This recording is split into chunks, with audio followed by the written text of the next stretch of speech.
ദൈവം നമ്മെ ഓരോരുത്തരെയും തൻ്റെ ശുശ്രൂഷയിലേക്ക് വിളിച്ചിരിക്കുന്നു. ശുശ്രൂഷ എന്നത് പ്രസംഗപീഠത്തിൽ നിൽക്കുന്നത് മാത്രമല്ല, ദൈവത്തിൻ്റെ പരിശുദ്ധാത്മാവ് നമ്മെ എവിടെയാക്കിയാലും അവിടെ വിശ്വസ്തതയും സന്നദ്ധതയുമുള്ളവരായിരിക്കുക എന്നാണ്. പത്രോസ് ദൈവവിളിയെപ്പറ്റി വ്യക്തമാക്കുന്നത് എങ്ങനെയാണ്? 1 പത്രോസ് 2:9, നിങ്ങളോ അന്ധകാരത്തിൽ നിന്ന് തൻ്റെ അത്ഭുത പ്രകാശത്തിലേക്ക് നിങ്ങളെ വിളിച്ചവൻ്റെ സൽഗുണങ്ങളെ പ്രഘോഷിപ്പാൻ തക്കവണ്ണം തിരഞ്ഞെടുക്കപ്പെട്ട ഒരു ജാതിയും രാജകീയ പുരോഹിതവർഗവും വിശുദ്ധ വംശവും സ്വന്തം ജനവുമാകുന്നു. നമുക്കോരോരുത്തർക്കുമുള്ള ആത്യന്തികമായ ഒരു ദൗത്യമത്രേ, we should proclaim the praises of him who called us. നമ്മെ വിളിച്ചവൻ്റെ സൽഗുണങ്ങൾ പ്രഘോഷിക്കുക എന്നത്.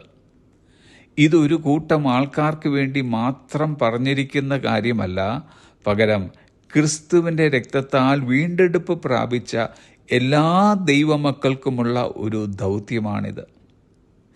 നമ്മെ രക്ഷിച്ചവൻ്റെ മഹത്വം, നന്മ മറ്റുള്ളവരുടെ മുമ്പിൽ പ്രഖ്യാപിക്കാനും പ്രതിഫലിപ്പിക്കാനും നാം വിളിക്കപ്പെട്ടിരിക്കുന്നു. God has chosen us to be a vessel through which His glory is made known.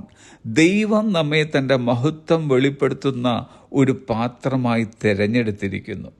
തിരുവചനം പറയുന്നത്, what ever you do it for the glory of God. നിങ്ങൾ എന്ത് ചെയ്താലും ദൈവനാമ മഹത്വത്തിനായി ചെയ്യുവീൻ. നാം എന്ത് ചെയ്താലും എന്നതിൽ നിന്നും നമ്മുടെ എല്ലാ പ്രവർത്തികളിലും ദൈവനാമ മഹത്വപ്പെട്ടിരിക്കണം എന്നർത്ഥം.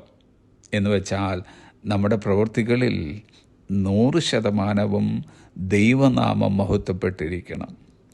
അവർ life should be a testimony of his goodness, power, mercy and grace. നമ്മുടെ ജീവിതം അവിടുത്തെ നന്മയുടെയും ശക്തിയുടെയും കരുണയുടെയും കൃപയുടെയും ഒരു സാക്ഷ്യമായിരിക്കണം. പ്രഘോഷിക്കുക എന്നാൽ സംസാരിക്കുക, പാടുക, പങ്കിടുക, കാണിക്കുക എന്നാണ് തിരുവചന ഭാഷയിലെ അർത്ഥം. സംസാരിക്കുന്നതിലൂടെയും പാടുന്നതിലൂടെയും ഉള്ളത് പങ്കിടുന്നതിലൂടെയും ജീവിതം കൊണ്ട് കാണിക്കുന്നതിലൂടെയും നാം ദൈവത്തിൻ്റെ സൽഗുണങ്ങളെ പ്രഘോഷിക്കുകയാണ് ചെയ്യുന്നത്.